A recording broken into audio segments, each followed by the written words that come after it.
Kia ora everyone, I'm Nick, founder of Kenzie's Gift. I'd like to welcome you to the Grief Podcast, brought to you by Kenzie's Gift. We're a New Zealand charity that provides mental health support for young Kiwis who've experienced the death of a parent or sibling. We don't avoid talking about death here. It's hard, it's real, and it changes everything. This podcast is a place for honest conversations about what it's like when someone in your life dies, how grief shows up, and what comes next. I'd like to say a huge thank you to SkyCity Auckland Community Trust for funding this podcast and making these conversations possible. I'm Sasha, your host. When I was 17, my mum died of breast cancer. It turned my life upside down. I got support from Kenzie's Gift, and now I'm sitting down with other matatahi who, like me, have had a loved one die. Grief is different for everyone. Some days it hits you hard. Other days you feel nothing. There's no right or wrong way to deal with it. But one thing we do know, talking about grief makes it feel less lonely. In this podcast, we talk about death, grief, love, memories, and everything in between. If something in this episode does feel like too much, you don't have to push through. Pause, take a break, and come back when you're ready. In this episode, I talked to Luka, whose brother died when she was 12. We talk all things growing up with grief, how grief has impacted us as young adults, and also how we use creativity as an outlet for our grief. So stay tuned. Hey everyone, I'm so happy to introduce Luka. Luka's brother died when she was young, and I'd love if you could start by introducing a bit about yourself and Kosta. Kia ora. I'm Luka. It's so nice to see you again. Lovely Sasha. Such a privilege to be in this beautiful space and to get to share this kōrero with you. I lost my younger brother to terminal brain cancer, to medulloblastoma, when I was 12 years old. Kosta was such a little ray of light and sunshine. If I could describe his aura, it would just be so bright, so in your face, with personality and joy and excitement. He was such a boy's boy, and I so was not. So it was a really funny contrast between us two as siblings, but we got on like that. He was my little baby. I was like his big brother, but I also felt like his mom. We were best friends. He was super sporty, super physical and athletic. Like, I couldn't keep up. Like, when we were playing games and stuff, I always was exhausted after all the things that he would make me do with him. Super competitive, so loyal and loving. He was so affectionate. There was no one he loved more than like his mom and his dad, and very caring and giving too. Like, I remember like we'd walk on like the streets in like town and stuff, and if he saw like a homeless person or something, he'd make mum give her a $5 note and her only $5 note in her wallet to like that person. He was always very giving. If like somebody at school didn't have lunch, he would be that person who would offer like, food. He was always very giving. Sound like a real, and very caring, real light in your life. And it was a very awful year-long battle. He deteriorated very quickly. It's something that I'm still processing and coming to terms with, because when you watch someone who's extremely close to you, like a sibling or a parent, die and go through a terminal illness, it's very, very traumatic, and it's very fast-paced. It's very overwhelming, and it's something that that's so dark to say, but when it's like all over, it's like a huge wave has just hit you, and you're for years and years and years still adjusting your eyesight, getting rid of all the salts, and that's just, that's in your eyes and blocking your vision, and coming to terms with everything that you've just experienced, that you and your family have experienced. That's kind of a very bleak summary of what happened to my brother and what my family experienced some 8 odd years ago. Oh, there's so much for yourself and your family to go through, and I really relate to the terminal illness and how you watch someone deteriorate. It's really hard to see, hey, and the person that they were and the person that they become, and oh, thank you for sharing that about him. Sounds beautiful. Back in 2016, he was 8. He'd been battling cancer for just over a year. He was diagnosed just before he turned 8 in the beginning of 2015. Kosta was a very active, energetic young boy. He was captain of his rugby team. Oh, nice. He always came first in his cross country. He was a super sporty, active boy, so full of energy, so joyful, such a vibrant, bright spirit to be around. It was very hard watching the cancer take over his little body. It got to the point near the end where he was completely immobile and paralyzed from his waist down. He had to be in a wheelchair. He had to wear nappies because he couldn't control his bladder. The tumor completely took over his spine and his body, and that was really hard to watch him. And honestly, like, thank God we didn't have to watch him go through it for too long. Yeah. It would have been such a sad, depressing life for him if that's how he had to spend the rest of his life, because his normal self is so different to that it was like such a hindrance on his mana and his whole self to be in such a vulnerable, helpless situation physically. So it was really hard. And it's so hard at the end, hey, seeing them not themselves and get to the stage of can't even talk, or you don't know if they sort of can hear you. As horrible as it is of what, you know, we've both been through and what you've been through, it almost feels like that weight off. Did you sort of feel that they're not in pain anymore? And I think that's the way that you cope with it when you're in such dire circumstances, like you just lost the person that you love the most. I think the way that we gain closure from experiencing that is, you know, rationalizing and going, oh, at least they're not in pain anymore, like, you know, at least this, at least that. I think you have to do those little internal rationalizations to deal and cope with the loss. And to be very honest, I can't imagine it being much easier to watch my brother be in that state for the rest of his life. And I can imagine it was the same for you, seeing your mum, who's supposed to be your mum, your protector, your nurturer, to be in such a vulnerable physical state. Similar to you, so you mentioned Kosta was very energetic and vibrant, and I think Mum, she was always very just confident, always had things together, you know, like ran the household with Dad, like looked after me and my brother, took us to all the after school things we would want to do. And she was so diligent in researching, you know, things about her cancer to try to live longer, and she did live, you know, a few extra years, which I'm so thankful for. But yeah, it definitely is. It's horrible to see your person who you love go. I hate that we both relate to it, but I'm glad that we can share this experience and have this conversation. If I think of, you know, myself, even Sasha, a few years ago, who didn't know where to get the help, who didn't know that the help could be there like this, I'm hoping that these conversations really are there for younger Luka, younger Sasha to listen to. Absolutely. I'm so grateful to have met you. I'm so grateful to meet you. What was it like for you having that switch from being the child to your mum and then having to take care of her? What was that experience like for you? I can imagine that would have been a very overwhelming experience. I think I didn't really step into the role too much of sort of taking care of her. I think her and Dad worked really hard at showing up for us as kids to let us have our kids' life as much as possible, which I'm so thankful for. They did what the best that they could do all the time.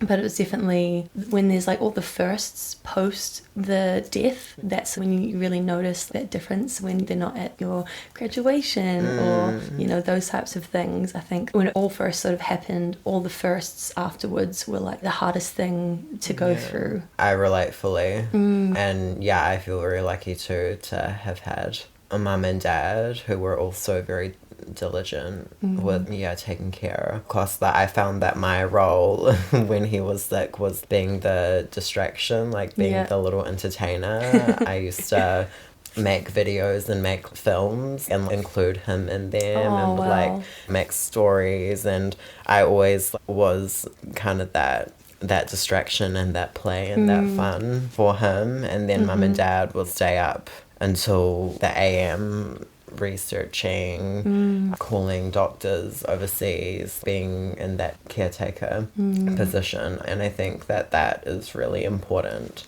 when you're a kid and when you're experiencing, when you have a parent or a sibling that's going through a terminal illness. It's important to have adults who can step up and show up to be in that main caretaker role, so that the children having any extra unnecessary burdens that they really don't need, because it's a hard enough situation to go through as is. And my heart really breaks for those families where even like the kids are the main people taking care of the household when they're going through terminal illness. You know, that really makes me sad for them, because it's another burden on top of a huge burden that's already there, you know. Absolutely. It's hard enough as it is, and I think we're both lucky to have good support there, hey? And you mentioned before making videos sort of with Kosta, and I'd actually love to share with everyone sort of how we sort of met, actually. Luke and I met for a coffee a few months ago when I sort of started working on this podcast with Kenzie's Gift and with Nick. Oh, I actually have it. It's 2020, where... So my mum died in 2015, so it was 5 years later. It's really sad one day, and I think I wanted help in some way, and I just didn't quite know where to go. I must have Googled something like grief, young people, New Zealand, and found your video with Kenzie's Gift of Kosta, and you had written a letter to grief, and that changed my course of my grief forever. And I wrote a letter to grief after watching yours. It's okay if I read it? Let's hear it. Yeah, okay. Again. So I would always journal to mum. That's quite a normal thing for me. And so on the 27th of October, I've literally got it down, 2020, I started off with, "Dear Mum, I'm going to try something different today." And then this is my letter to grief. "Dear grief, I'm tired of being a fighter. You exhaust me. I think I'm doing well and moving on, but then you come out of nowhere like a tsunami to a beach and forever remind me of my life without my mum. In your path, you leave me misunderstood, heavy, and alone. Sometimes my chest is so tight, it feels as though you're tearing through my heart. For 5 years, you've been knocking on my door, and for 5 years, I've only ever cracked the door open and slammed it back in your face, not ready to face you.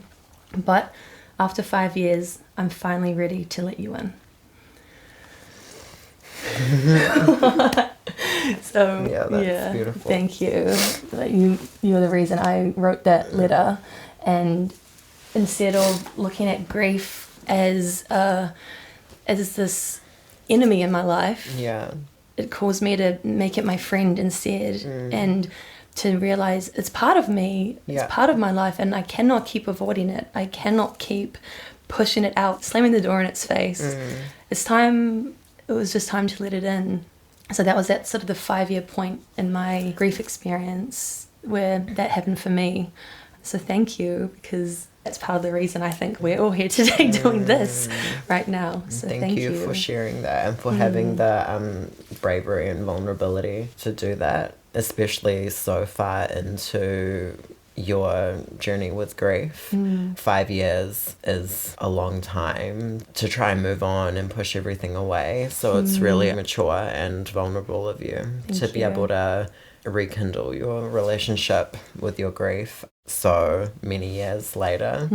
I think that's really beautiful. So you should be proud of yourself. Oh, thank you. Yeah. I've kind of had my own journey with that as well, especially recently. I'm kind of coming into the age, I'm 20 now. Yeah.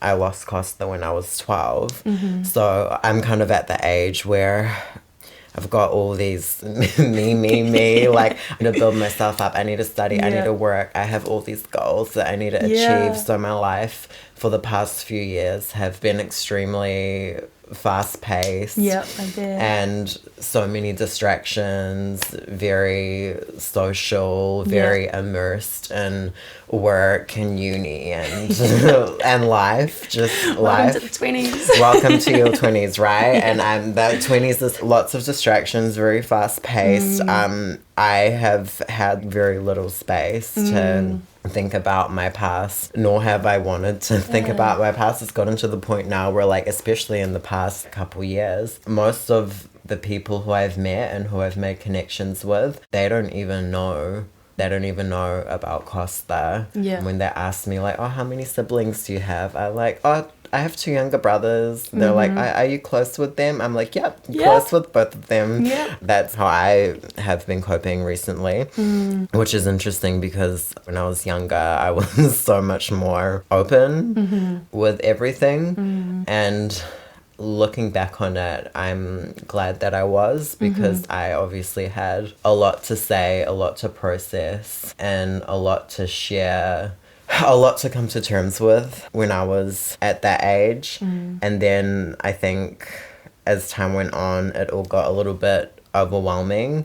The grief for my brother kind of became a whole world. Yeah. And it was quite... it got very intense and overwhelming, and it kind of weighed me down a little bit, especially going into like lockdown and stuff when I had to sit with everything. I can imagine it might have been similar for you. Absolutely. Yeah, lockdown wasn't great for anyone mentally. I was kind of forced to sit with everything. I also was coming to terms with like other things that I'd repressed, like my gender identity and transitioning and all that. So I was a big emotional mess.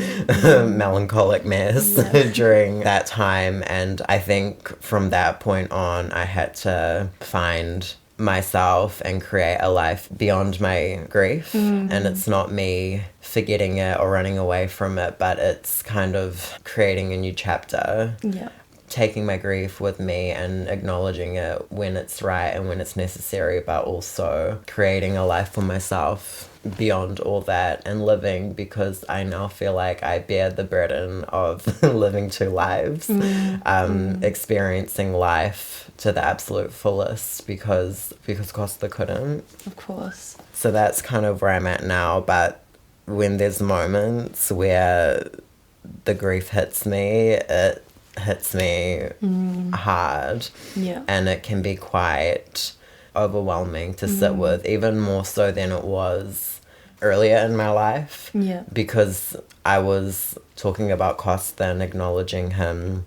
all the time, whereas now it's very sentimental, intimate moments often when I'm alone, and I have the space to fully sit with my emotions.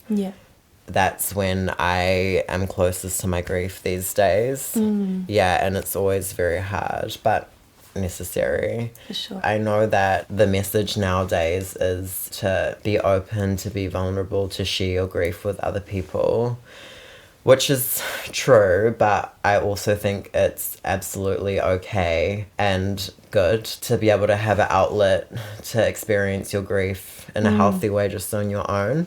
And also when you're on your own, you feel the safest. You don't have to worry about how other people are feeling. You don't have to try and distract and make everything better. You can just kind of be with your grief and be with yourself in a safe space. So having healthy ways to sit with your grief on your own, I think, is also important. Definitely. And in those moments, what makes you feel perhaps most like connected to Kosta? Yeah, what are your healthy outlets for that? I write, Yeah. like you. Yeah, I can imagine a lot of people would feel the same way. Yeah. There's something about a pen that can articulate a lot more than we oftentimes can verbally. It can be quite overwhelming and hard to think on the spot, to know what's the right thing to say with another person. But when you have a pen in your hands, I feel like you're so much more present. Yeah. I love writing. Writing is something that I've always been very passionate about. Yeah, and Kosta is what inspired me to keep telling stories and to stay connected to my creative side, because there was a period where I wanted nothing to do with writing and filmmaking and all that. Yeah. It was too much for me. I realized that that's writing and storytelling and being creative is my way of honoring Kosta and reliving and honoring how we connected with each other when we were younger, you know? Oh, that's really beautiful. Thank you for sharing. What made you go back to that creative side, and what led you back there? It was just a very visceral and emotionally driven. I just felt a little empty internally. You know, when I was like 16, 17, I was kind of just focusing on uni and nothing much else. And, you know, the academic world, it's good, but also when you're a naturally creative person, you need that outlet as well, and I was missing that. And I think the break was necessary for me to also fully realize and understand how important the creative and storytelling side was important to who I am as a person.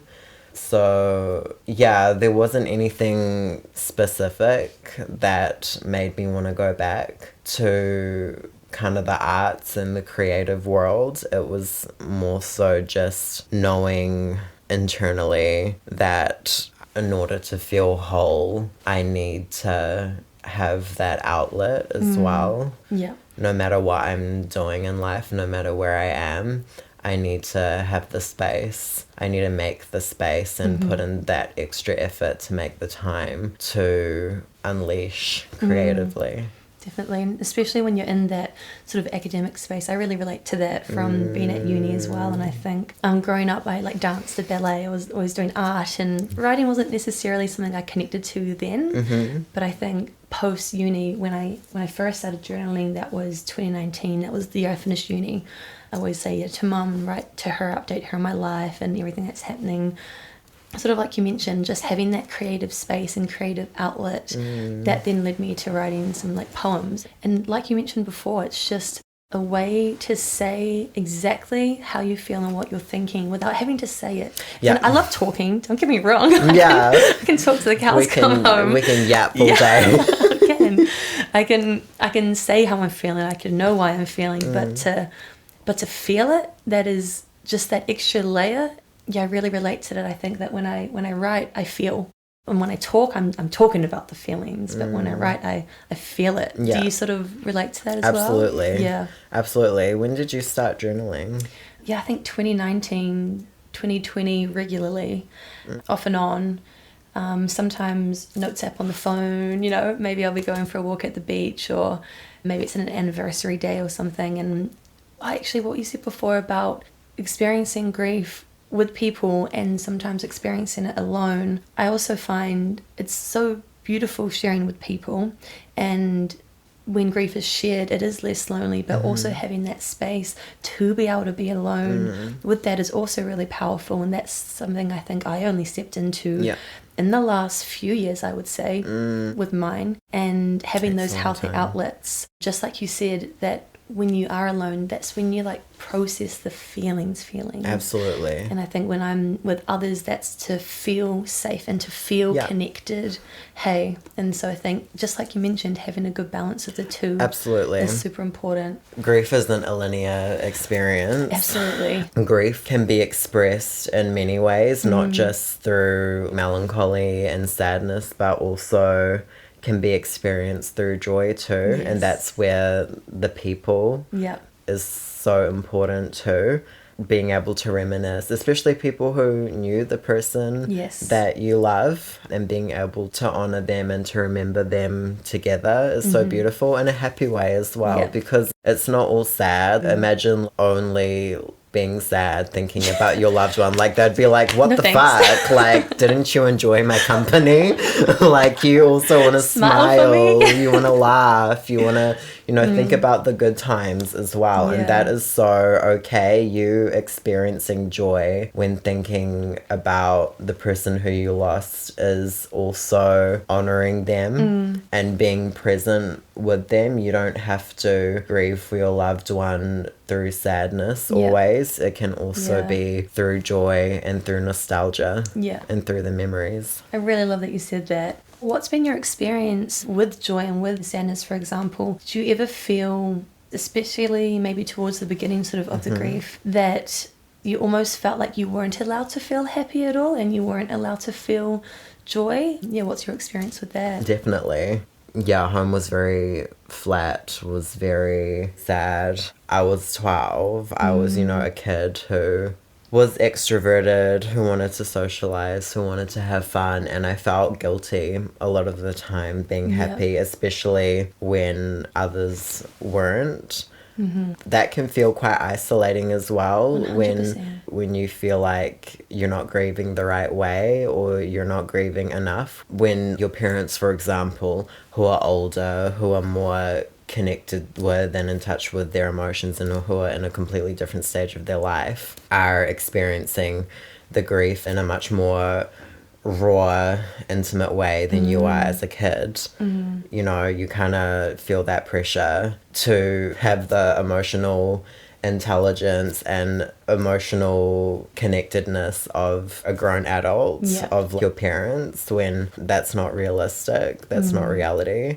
And especially when you're young, you need to be happy as well. You need to have that distraction. You need to connect with other people and to experience joy, because your brain's still developing. It's like a emotionally tumultuous time as it is, going through puberty, growing up, like going to high school and all that. So experiencing joy is important, and it's hard feeling guilty for being happy, like how happiness and joy is such a core human emotion and feeling. But obviously when everyone else around you is not in that space, aren't ready to be in that space and frame of mind, it can feel isolating when you as like a young person still have these desires to experience life and to grow like the people who are older than you did. I so relate to the feeling guilty about feeling any type of joy or happiness, or almost for me as well, not wanting to let myself experience those feelings early on. Because I was 17 when Mum died. It was the day before my high school graduation. And I went to graduation the next day. And I was obviously just like shocked. And it was just survival. It was just, working for the summer. And then I moved up to Auckland, up here for uni a few months later. Fuck, girl. And then it was sort of like what you touched on before about the whole maybe identity thing. From moving cities 3 months later, it felt like when I met people, I had this like secret, and when I become really close friends with them, I felt like it was something I had to tell them about myself, or it was such an interesting experience. Like I could sort of have this new life in a way, and I'm not known as the girl like with the sick mum or the girl whose mum died. People were amazing and loving and everything. But moving up and you sort of start that new life where you choose to sort of start again in a type of way. You feel like there's just that secret there. And I remember this one conversation with the beautiful friend at the time. I said, I need to tell you something. Is that okay? She's like, of course. I said, so I told her my mum had died. She just gave me a big hug. I could say it, but at the same time, it was such an odd experience, almost just starting again in a new city. People don't know. And that was a beautiful thing that they didn't as well. Because then I could just live my life and do what I needed to do. And at that stage was, you need to do uni. And then I think that's why for so long I did shut it out or try to sometimes deal with it and process. But for the most part, I would say my main processing came 5 years later when I wrote the letter, when I saw your video. That's when the actual processing, that happened. It'll happen, those moments happen when they're supposed to happen. Exactly. When really traumatic, life-altering events happen, it's your body's natural response to be in survival mode. Absolutely. And it's going to shut down, and it's going to block, and it's going to dissociate and lie to you, and block things and anxiety, and there'll be things that you won't remember until 10 years later. There's probably some things that I've blocked and that you have as well, because that's what your body does to survive. We're not dead, we still have people that we need to live for. That's our body's way of keeping us okay and surviving. Going on autopilot. It's completely normal, and it'll happen when it's meant to happen. And it makes me really happy that you found your way to process some things and to have some more closure and to have a more accepting and intimate relationship with your mum and with your grief. Definitely, thank you. And seriously, I know I've said it once and I'll say it again, you inspired it, and the fact that we are here today, it just feels like the biggest full circle moment of my life. You touched on before, I really like how you explained that we've all heard of stages of grief, and we don't necessarily experience them in the stages that they're meant to. And like you mentioned, grief isn't linear. Grief is an ever-changing, multifaceted experience that we go through. Absolutely. And I'm sure we'll all go through the different stages of grief at some stage. How would you say your grief has evolved over time? It's so hard to say because it's multifaceted and ever-changing. It ebbs and flows.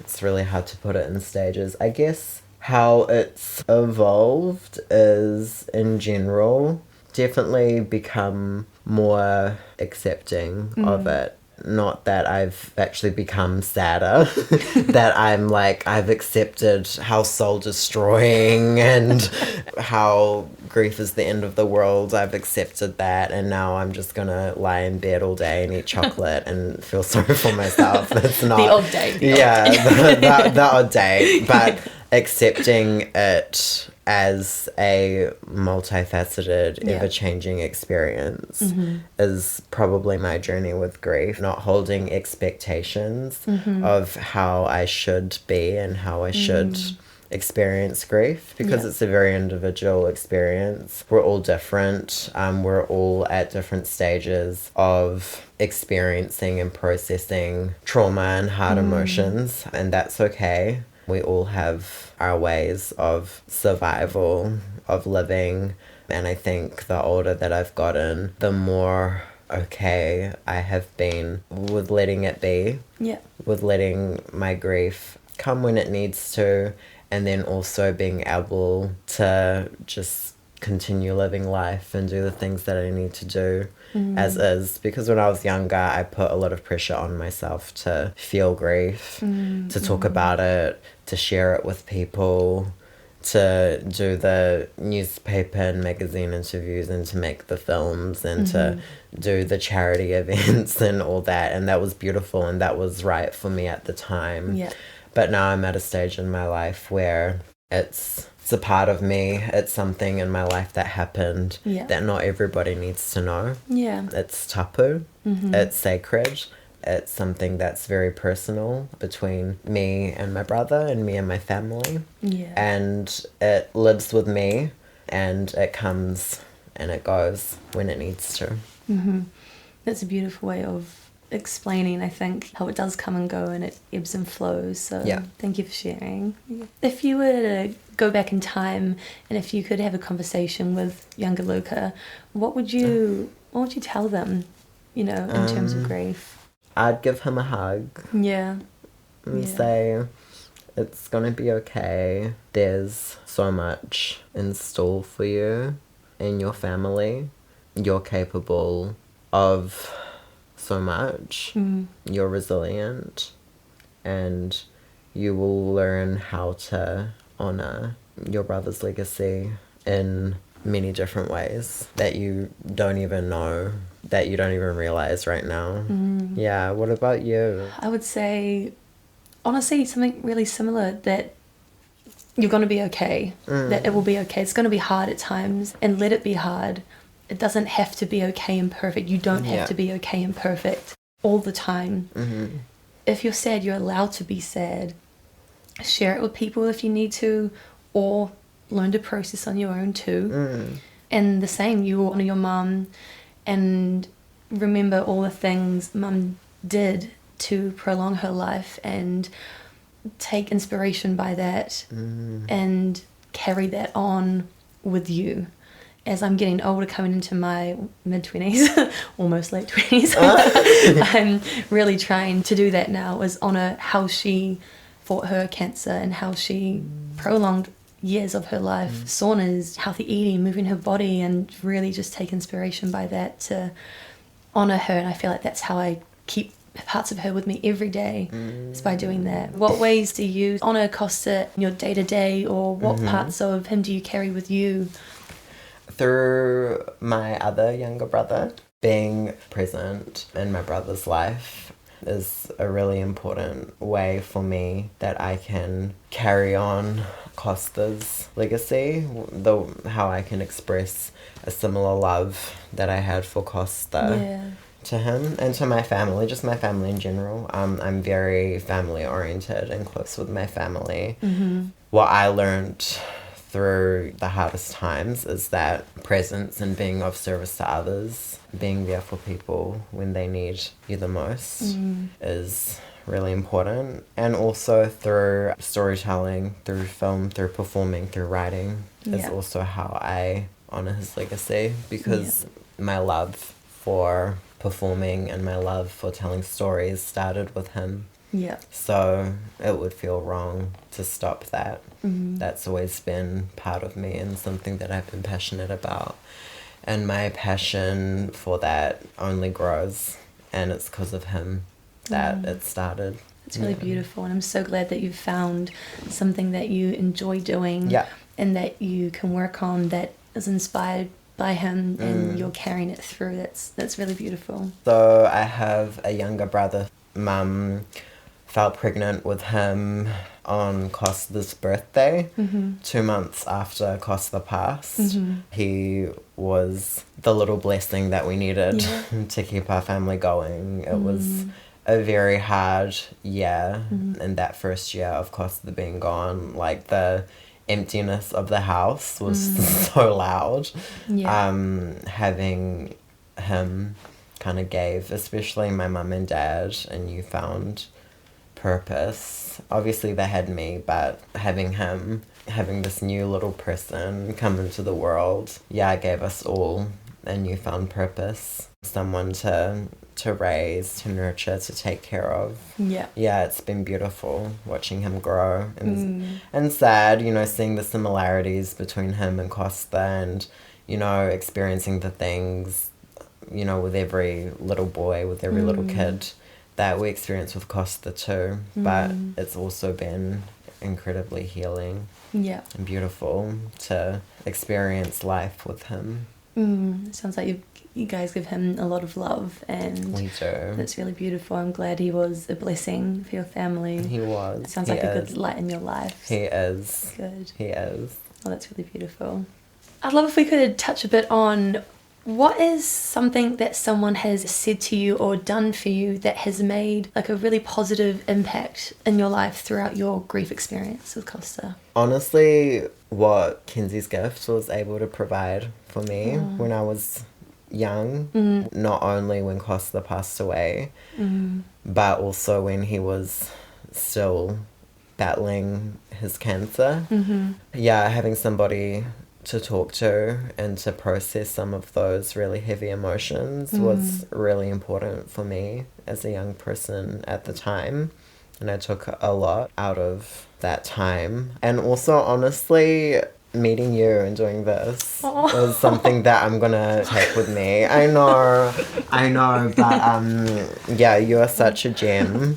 You are such a little light. And yeah, meeting you and doing this is definitely a pivotal moment in my experience with grief. And yeah, I'm definitely gonna take all of this with me and remember it. Oh, thank you. Thank you. Same here, honestly. I've been envisioning really wanting to do, I love talking, right? So I've envisioned a podcast for quite a few years, and when Nick and I finally met, and we just got talking, and she sort of said, oh, you know, we've thought about a podcast. I was like, oh, I'd love to do a podcast. And it was sort of like, are you down? I'm down. Let's do it. Yeah. And the fact that we are just sitting here right now is just surreal. Also, it happened right now because I'm ready now. I wouldn't have been ready a year ago. No. You know, this has come at the right time for me as well, and I think, yeah, for you as well. So it's just been amazing.